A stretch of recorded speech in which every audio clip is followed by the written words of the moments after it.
오늘 봉독할 말씀은 시편 28편 6절부터 9절까지의 말씀입니다. 구약성경 821페이지에 있습니다. 봉독하겠습니다. 여호와를 찬송하며 내 간구하는 소리를 들으심이로다. 여호와는 나의 힘과 나의 방패이시니 내 마음이 그를 의지하여 도움을 얻었도다. 그러므로 내 마음이 크게 기뻐하며 내 노래로 그를 찬송하리로다. 여호와는 그들의 힘이시오 그의 기름 부음 받은 자의 구원의 요새이시로다. 주의 백성을 구원하시며 주의 산업에 복을 주시고 또 그들의 목자가 되시어 영원토록 그들을 인도하소서. 아멘. 이것은 오늘 우리에게 주시는 하나님 말씀입니다. 하나님 감사합니다. 성도 여러분, 요즘 우리나라 반도체 산업이 세계적인 산업이 되었죠. 이 반도체 산업이 언제쯤 시작이 되었죠, 우리나라에서? 제가 정확히 기억하지는 못하겠습니다만 제가 반도체라는 말을 듣기 시작했던 것은 1980년대 초중반 정도가 아니었을까 싶습니다. 물론 그 전에 시작이 됐는지도 잘 모르겠습니다만 우리나라 그 굴지에 삼성그룹을 창업하신 고 이병철 회장, 그분께서 그런 말을 했다는 거 여러분들 다 들어 알고 계시겠습니다만 반도체는 미래의 쌀이 될 것이다 라고 말을 하면서 반도체 산업을 시작했다. 그 이야기는 너무 상식적인 이야기니까 여러분 다 알고 계시리라 생각이 되는데요. 제가 조금 자료를 찾아보니까 지난 1980년대만 하더라도 전 세계 반도체 기업의 순위, 랭킹 1위부터 10위까지의 도표가 있는 걸 제가 봤습니다. 봤더니 그 안에 무려 6개 기업이 일본 기업이었습니다. 근데 지금은 하나도 없죠. 어쨌든 6개 기업이 일본 기업이었는데요. 그때 우리나라가 근데 여러분 그거 아시죠?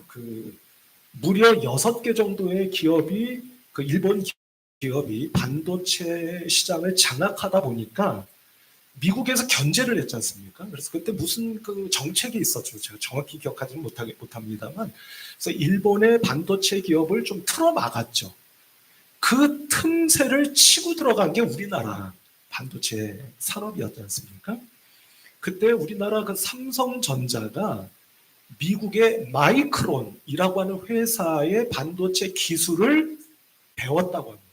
근데 재미있는 사실은 미국의 마이크론이라고 하는 회사가 지금도 있죠. 그리고 지금도 꽤 경쟁력 있는 반도체 기업으로 남아 있습니다. 그러니까 우리나라 반도체 기업은 그런 여러 가지 세계적인 경제의 변동, 그리고 미국과 일본의 기술 이전, 이런 것들로 시작이 되었는데 대략 한 40여 년 만에 전 세계의 반도체 시장을 쥐락펴락하는 반도체 강국이 된 것이죠.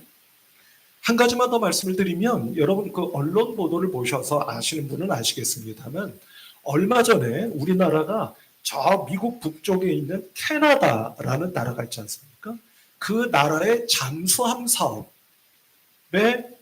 뛰어들었었죠. 그 사업의 규모는 무려 60조 원에 달하는 잠수함 12척을 건조하는 그런 사업이었는데 마지막까지 우리나라와 경쟁했던 나라가 독일이었지 않습니까? 근데 아쉽게도 그 치열한 경쟁 끝에 우선 협상 대상에서 떨어졌습니다. 그러니까 독일이 승리한 거죠. 근데 여러분 우리나라 잠수함 사업의 시작 역시 제가 자료를 잠깐 보니까 지난 1987년에 독일에서 잠수함 한 척을 아주 노후된 잠수함 한 척을 가지고 와서 그 잠수함을 뜯어보기 시작하면서 우리나라 잠수함 사업이 시작이 됐다고 합니다. 그러니까 이 역시도 40년 만에 우리나라로서는 잠수함의 종주국이라고 할 수 있는 독일과 경쟁을 하는 단계까지 이르게 된 것이었죠. 제가 이 말씀을 드리는 것은 모든 일에는 이처럼 시작이 있습니다. 그죠? 모든 일에는 다 시작이 있습니다.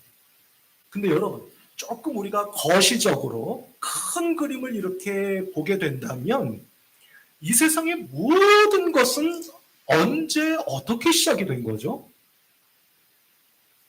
이 세상의 모든 것들, 그게 인류의 역사이든 무엇이든 간에 언제 시작이 된 겁니까? 잘 아시다시피 하나님께서 이 세상을 만드시고 창조하신 그 순간부터 시작이 된 것이죠. 근데 그것도 참 이건 좀 덧붙이는 말씀입니다만 여러분, 하나님께 시작이 있고 끝이 있습니까? 없잖아요. 영원하신 하나님께 시작이 있습니까? 끝이 있습니까? 없지 않습니까? 근데 그런 하나님이 뭔가를 시작하신 거예요. 이것도 참 재밌는 얘기죠. 근데 어쨌든 하나님께서 온 세상을 만드시고 창조하셨기 때문에 모든 것은 시작이 된 겁니다. 근데 여러분, 이 모든 것의 시작을 조금 바꿔서 생각하면 이 창조를 말입니다. 조금 바꿔서 생각하면 그것은 뭐라고 말씀을 드릴 수 있느냐면 하나님의 사랑으로부터 모든 것이 시작된 거다 라고 말할 수 있다 하는 겁니다. 왜냐하면 제가 몇 개월 전 여러분께 한번 말씀드린 일이 있는 것 같습니다만 여러분, 하나님께서 왜 세상을 창조하셨다고 말씀을 드렸죠? 하나님께서 왜 세상을 창조하셨습니까? 많은 신학자, 목회자들은 이렇게 말하죠. 하나님께서 영광 받으시기 위해서, 하나님께서 찬양 받으시기 위해서 창조하셨다. 왜냐? 누군가가 있어야 하나님을 찬양할 거 아닙니까? 또 영광을 돌려드릴 거 아닙니까? 맞는 말이죠. 성경적으로도 맞고 맞는 말인 것 같다 하는 생각이 들잖아요. 근데 여러분, 좀 외람된 말씀입니다만 그게 제 마음에 와닿지를 않더라고요. 하나님께서 영광 받으시기 위해서 맞습니다. 맞는데 그 마음에 확 와닿지는 않더라. 뭔가 그거보다 조금 더 근본적이고 본질적인 뭔가가 있는 것 같은데 그게 뭘까 하는 것을 오래도록 저 나름대로 떠오를 때마다 생각해보고 고민해봤습니다.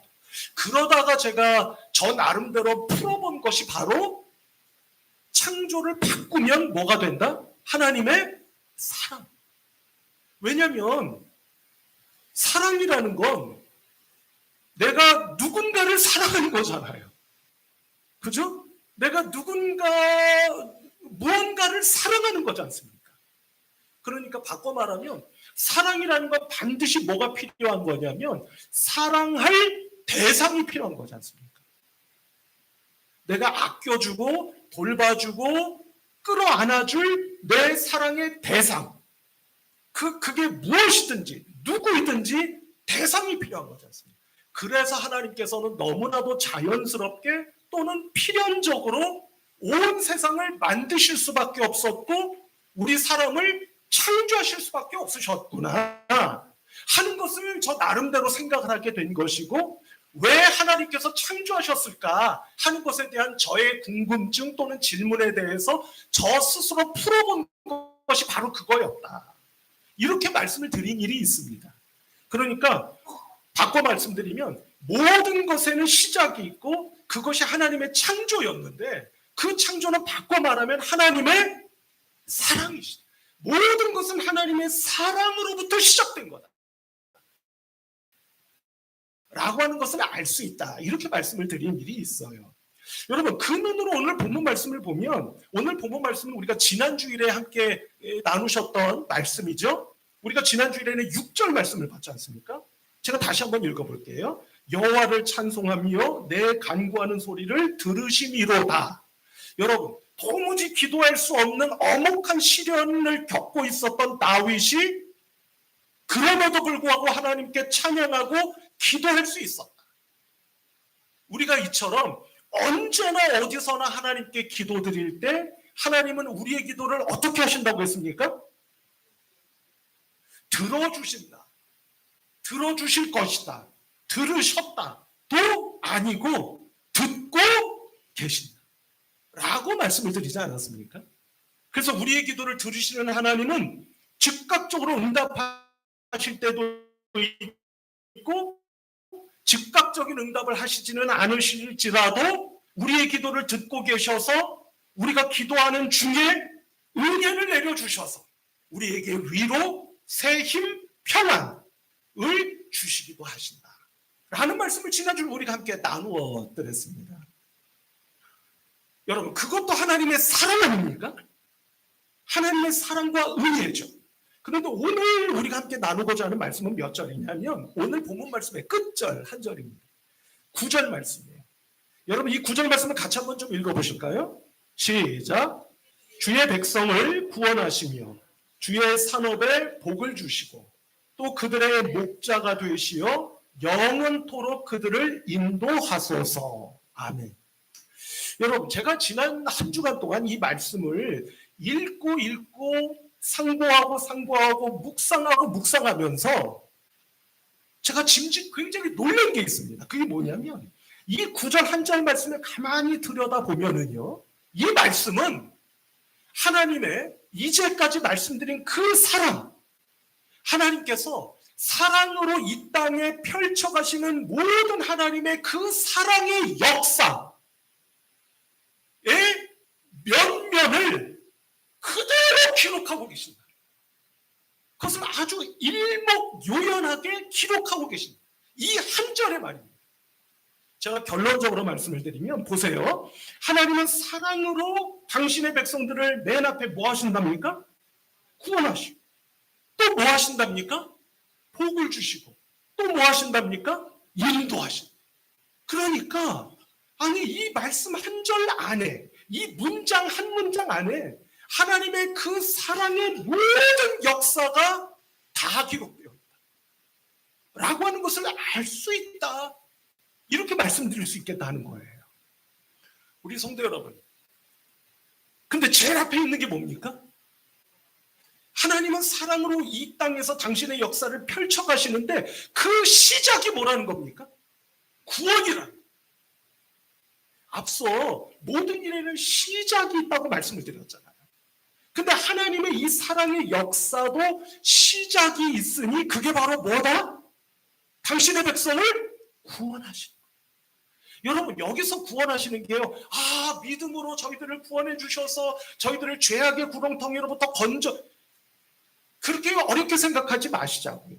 하나님이 보실 때 누군가가 어려움을 겪고 있어, 구렁텅이에 빠져 있어. 그러면 하나님은 어떻게 하신다는 겁니까? 그 백성을 그 구렁텅이에서 건져 내신다. 제가 떠오르는 게 한 가지가 있었는데요. 여러분, 우리 교회는 아니고요. 제가 마지막으로 부목사로 섬겼었던 교회였으니까 지금으로부터 대략 한 20년 전쯤의 일이었을 것 같아요. 근데 제가 그분의 말씀이 인상 깊었나 봐요. 지금도 기억이 납니다. 그분은 그 교회의 권사님이셨어요. 그 권사님이 이런 말씀을 하신 일이 있습니다. 제가 그 권사님께는 남편분이 계셨는데 그 남편분이 교회를 나오지 않으셨어요.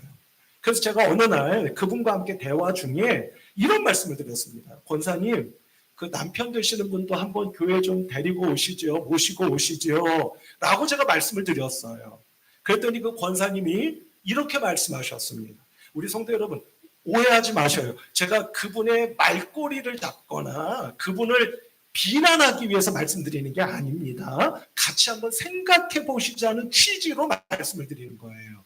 그분이 이렇게 말씀하셨습니다. 목사님, 제 남편이 제 말을 들어야 교회 데리고 오죠. 아니, 제 말을 듣지도 않는데, 제 말을 따르지도 않는데 뭐하러 데리고 옵니까? 남편이 제 말을 들으면 그때 데리고 올게요. 호호호 하셨어요. 제가 정확히 100%를 다 옮긴다고는 할 수는 없지만 그런 뜻의 말씀을 하셨어요. 뭐라고 말씀하셨다고요? 남편이 내 말을 들어먹어야 데리고 올 거 아닙니까? 네? 내 말을 들어먹어야 데리고 오지 내 말을 듣지도 않고 내 말을 따르지도 않는데 뭐하러 데리고 옵니까? 제 말을 듣게 되면 그때 데리고 오겠습니다. 그리고 뭐 하셨다고요? 호호호 하고 웃으셨어요. 제가 그때 그 말씀을 들었을 때의 느낌을 제가 떠올려 보면 굉장히 당황스러웠습니다. 그리고 그분께 직접 그런 말씀을 드리지는 못했지만 제가 그런 생각이 들었어요. 가만히 있어봐. 이 권사님의 이 말씀이 이게 맞는 건가? 이게 뭔가 이게 안 맞는 말인 것 같은데 이런 생각이 들었었어요. 앞서 제가 말씀드렸죠? 제가 그분을 비난하려고 드리는 말씀이 아니라는 것을 한번 같이 생각해 보시자 이런 뜻이라고 말씀드렸죠. 여러분 어떻게 생각이 되십니까?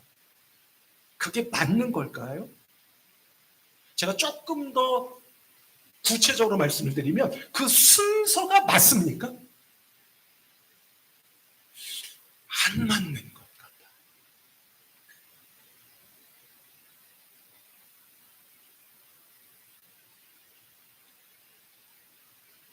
여러분 지난 5월은 가정의 달이었죠? 그래서 우리가 가정에 대한 말씀을 몇 주간 함께 나눈 적이 있었습니다. 그때 부모가 자녀를 어떻게 양육해야 되는가 하는 것에 대한 말씀을 나누었던 적이 있었는데요. 에베소서 6장 4절의 말씀이었습니다. 그 말씀을 한번 볼까요? 여러분 같이 한번 읽어보십시다. 시작.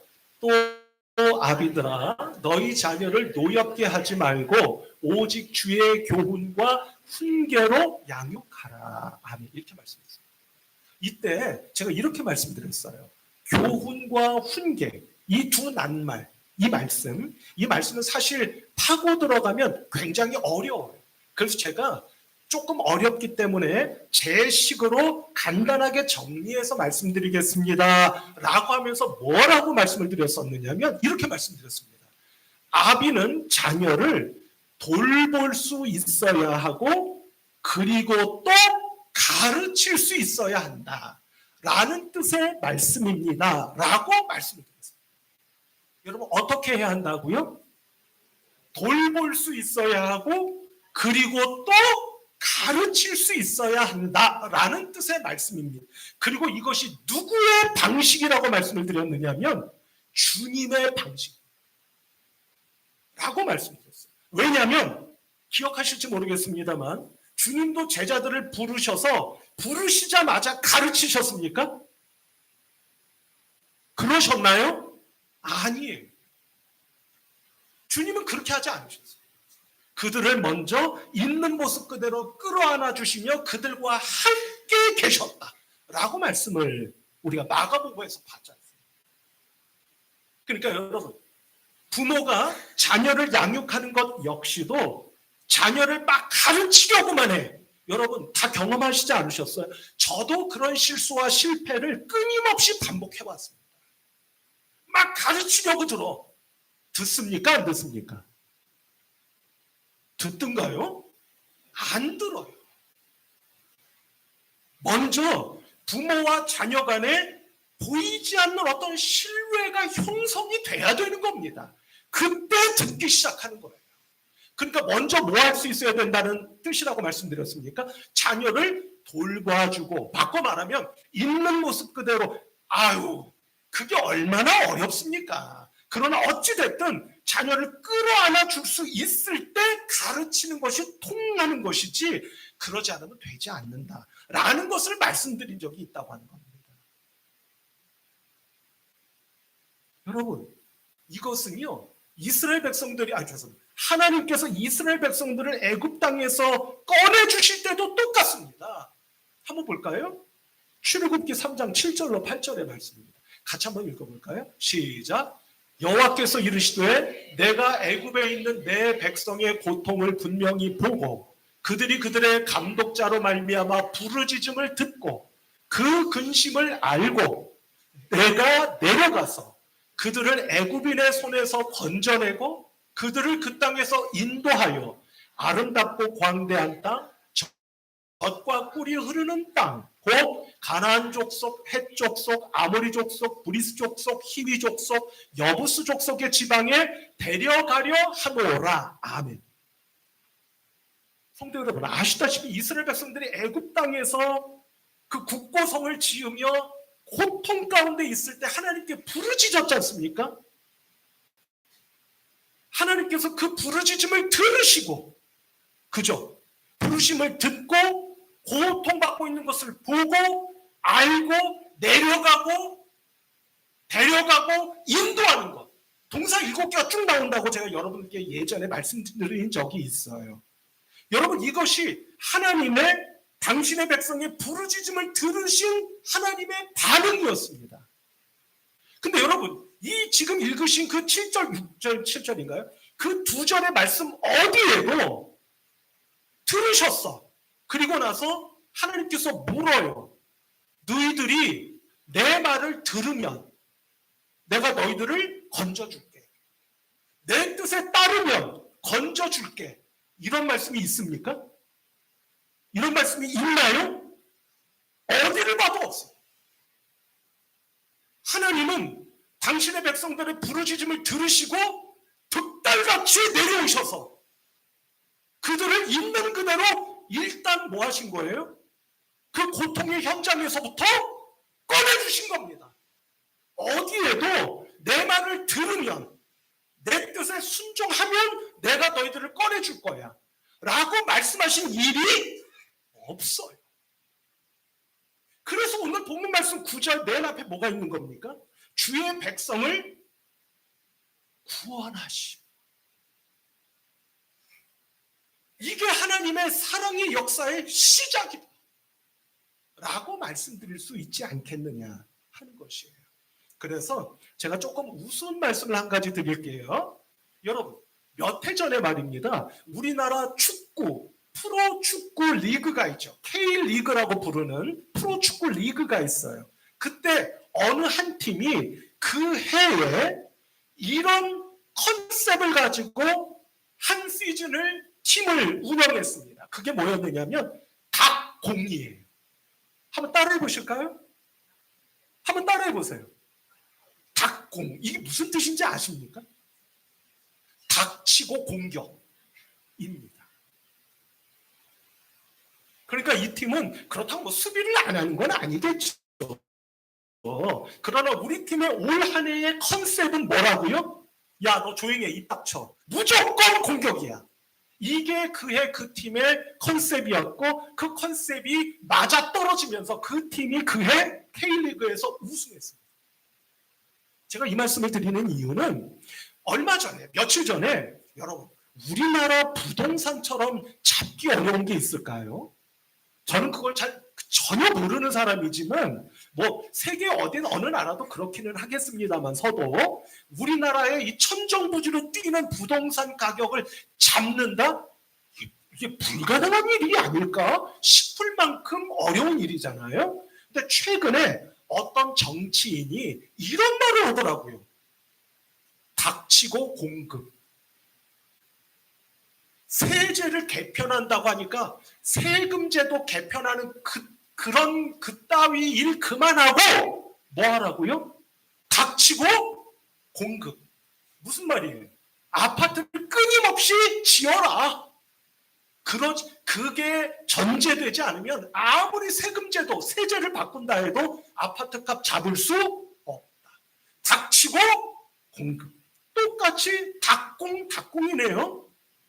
여러분, 제가 이 말씀을 드리는 이유는 오늘 하나님의 사랑의 역사가 펼쳐져 갈 때 제일 먼저 하시는 일은 당신의 백성을 건져주시고 꺼내주시는 구원의 역사다 라는 것을 지금 말씀드리고 있지 않습니까? 따라서 우리도 닥치고 또 공격도 그러지 마시고 이렇게 말하면 어떨까 싶다는 겁니다. 닥치고, 이거 여러분 좀 속된 말이니까 여러분 이해하시고 들으세요. 그냥 좀 우리가 편하게 듣자는 뜻으로 드리는 말씀이니까 저 목사가 어떻게 저런 말 하냐 그러지 마시고 닥치고 인도입니다. 앞서 그 권사님께서 하셨다는 그 말씀, 우리가 어떻게 부부관계를 함부로 이야기할 수 있겠습니까? 다 그 안에는 사정도 있고 뭔가 말할 수 없는 이유가 있겠죠. 그러나 어찌됐든 그렇다고 그 권사님을 향해서 닥치고 이렇게 말하는 거 아니에요. 여러분, 우리 스스로 말하자는 겁니다. 여러분, 닥치고 뭐라고요? 일단 뭐 해야 된다는 겁니까?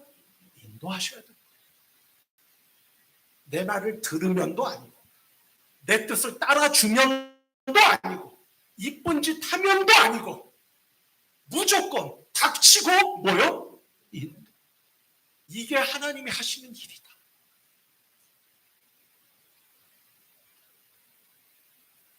그런데 성도 여러분, 여기서 말입니다. 중요한 사실이 한 가지 있습니다. 그건 뭐냐면 여러분, 신약으로 오면은요, 하나님께서 예수 그리스도를 이 땅으로 보내주시잖아요. 여러분, 예수 그리스도는 바꿔 말하면 하나님 당신께서 육을 입고 이 땅에 오신 것이나 진배가 없는 겁니다. 근데 이상하지 않으세요? 하나님께서 본래 죄와 손 잡으십니까? 죄와 함께 하시는 분이세요? 하나님이 딱 한 가지 싫어하시는 게 뭡니까? 그게 바로 죄예요. 근데 이 죄로 관영한 이 세상에 당신께서 직접 내려오실 수 있는 겁니까? 그럴 수가 없어요. 여러분, 성경적인 근거가 있습니다. 우리가 구약 성경 역사서를 보면은요, 솔로몬이 성전을 지어요.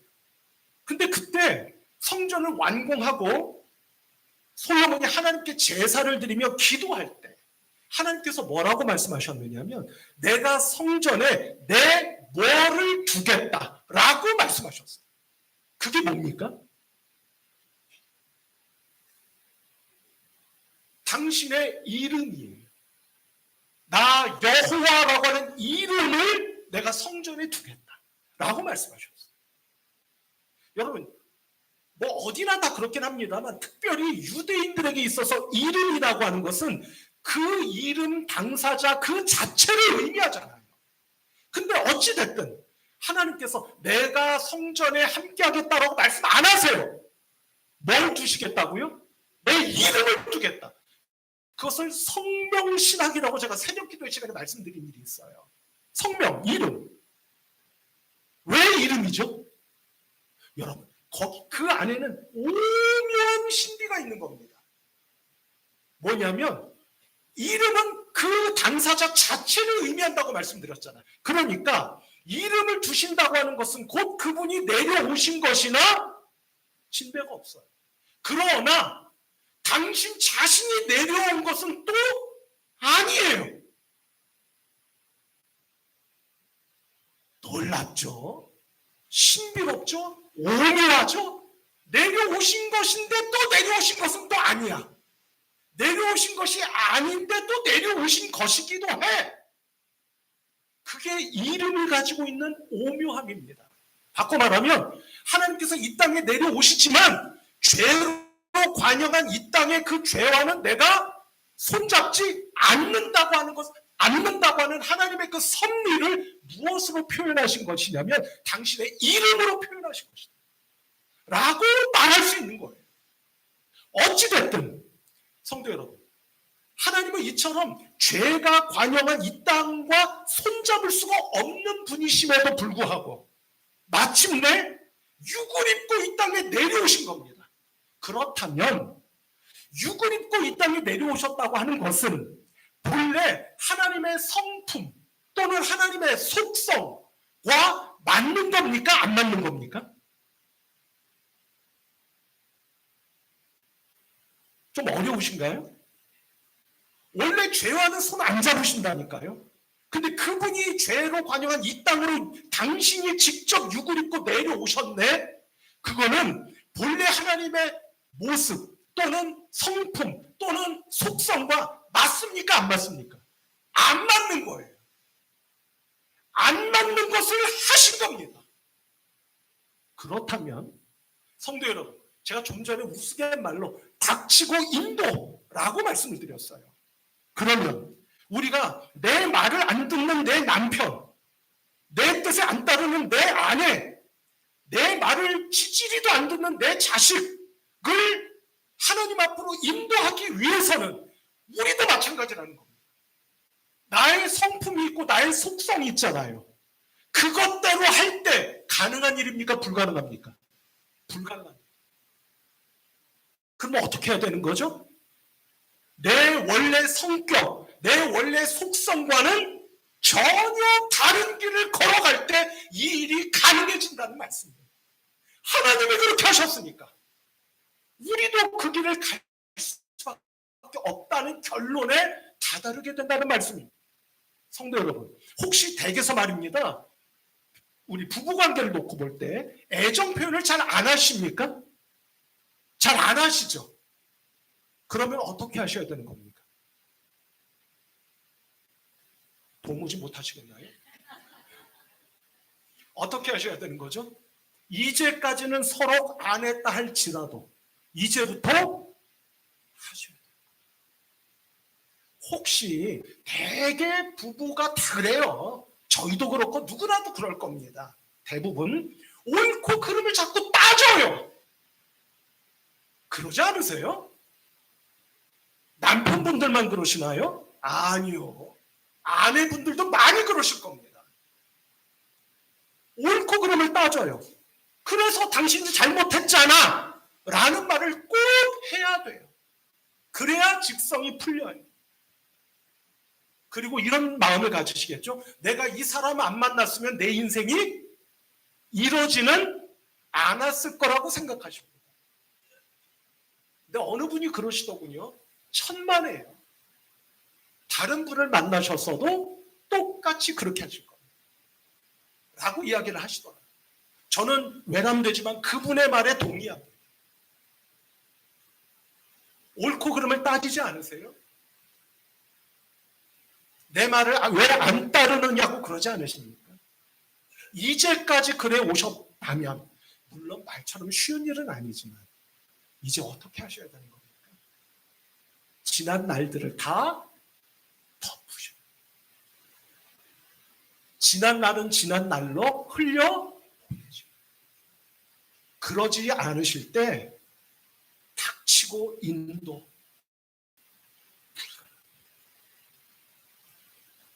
우리 성도 여러분, 오늘 말씀에 서서 주님의 이름으로 축복하며 권면하며 부탁합니다. 우리의 마음이 달라지시고 우리의 언행이 새로워지시기를 주님의 이름으로 부탁하며 축복합니다. 왜요?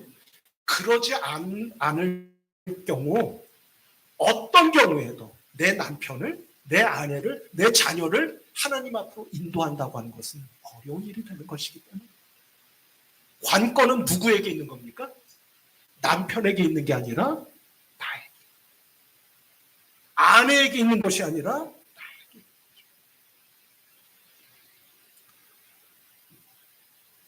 목사님 몰라서 그런 말씀 하시는 겁니다. 하시겠죠? 그래서 제가 마지막으로 이 말씀 한마디만 덧붙이려고 합니다. 예전에 어느 목사님이 우리 교회 성도님들에게 영혼을 구원하라고 말씀하고 싶은데 그 영혼을 구원하기를 원하시는 하나님의 이 마음을 어떻게 전할 수 있을까? 계속 기도하며 고민하셨답니다. 근데 마땅한 게 떠오르지가 않으시더래요. 근데 어느 날 아침에 사모님이 당신 이거 드시라고 하면서 우유를 주시더랍니다. 우유를 딱 받아드는 순간 왜 옛날에 말입니다. 그 우유의 그 우유팩에 그런 거 있었던 거 기억나세요? 미아 찾기. 혹시 보신 일이 있으십니까? 미아를 찾는 그 사진이 뭐 한두 개, 한두 장 이렇게 인쇄되어 있던 것을 물끄러미 보시다가 이거구나 하셨답니다. 뭐가요? 당신의 잃어버린 백성들을 찾고자 하시는 하나님의 마음.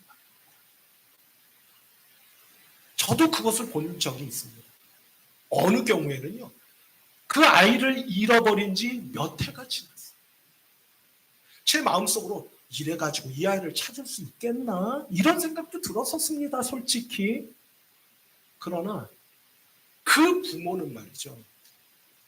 벌써 3년 전, 4년 전, 5년 전 잃어버린 그 아이를 찾으려고 직장도 포기하고 백방으로 전국 방방곡곡을 돌며 그 아이를 수송을 합니다. 그리고 하다 그 우유팩에 그 아이의 어렸을 때의 사진을 인쇄를 해서 돌립니다. 성도 여러분, 그 마음이 오늘 내 백성을 어느 하나도 나는 놓치고 싶지 않아. 나는 기필코 그 영혼을 찾고야 말 거야. 하시는 하나님의 마음을 우리에게 느끼게 만들어 주시는 것이 아니었을까 하는 생각을. 성도 여러분, 올해 우리 교회의 신앙 표어는 내 집을 채우라. 하나님께서 우리 교회를 이만큼 세우게 하셔서 이만큼 모여, 아니 이만큼이라도 모여 함께 나를 예배하거라 하셨다고 생각합니다. 그런데 오늘도 보시다시피 드문드문 빈자리들이 많이 있습니다. 하나님께서 어떤 마음을 가지실까 하는 생각을 해봅니다. 모쪼록 우리 성도 여러분들께서 오늘 이 말씀이 은혜가 되고 성령께서 우리의 마음을 감동시켜 주시고 움직여 주셔서 자리 채우자는 뜻이 아니라 여러분들의 배우자, 자녀, 그러나 하나님께는 잃어버린 내 자식들을 단 한 명으로 하나님 앞에 인도하고자, 하나님 제 마음을 움직여 주세요. 바꿔주세요. 제 마음이 움직이지 않는 것이 제 평생의 숙제입니다. 오늘 움직여 주세요. 오늘 말씀과 성령으로 제 마음을 바꿔주세요. 기도하셔서 이제껏 나는 원래 그렇게 태어났기 때문에 나는 애정 표현이라는 걸 모릅니다. 여러분, 제가 웃으면서 말씀드렸죠. 그거 자랑이 아니시라고. 이제부터 조금씩 그리고 너무 따지고 나만 옳다고 하시는 분이 계신다면 이제는 조금 내려놓으셔서 여러분들의 가정이 변화되고 부부관계가 달라지고 부모 자식과의 관계가 새로워져서 그 결과로 하나님 기뻐하실 이 빈자리가 하나씩 채워져가는 그 근래에 참 보기 드문 그 역사와 축복이 우리 교회에서 일어나는 놀라운 하늘의 은혜가 될 수 있기를 주님의 이름으로 부탁드리며 축복합니다. 기도하십시다. 하나님 아버지, 감사합니다. 무더운 나날이 계속되고 있는 가운데서 곰곰이 생각해 봅니다. 하나님, 더워서 무엇도 하기 싫고 하기 어려운 이때에 도리어 저희들은 더 뜨거운 믿음과 사랑으로 우리가 해야 할 일들을 찾아야 되지 않을까요? 기도하다가 하나님께서 당신의 백성을 구원하시며 라는 말씀이 감동이 되어 그 말씀을 나눕니다. 하나님, 당신의 사랑의 역사를 펼쳐가시며 밑도 끝도 없이 무턱대고 그저 당신의 백성을 살려주시고 건져주시고 끌어내어 주신 당신의 사랑 그리고 구원을 생각하지 않을 수 없습니다. 하나님, 은혜 베풀어 주시옵소서. 모든 성도들에게 은혜가 되어 하나님, 그렇습니다. 다른 말 다 필요 없고 그저 구원, 인도, 건져내는 것, 하나님 그것부터 시작할 수 있도록 도와주세요. 간절히 기도할 수 있는 우리 모두가 되게 하여 주옵소서. 예수 그리스도의 이름으로 기도하옵나이다. 아멘.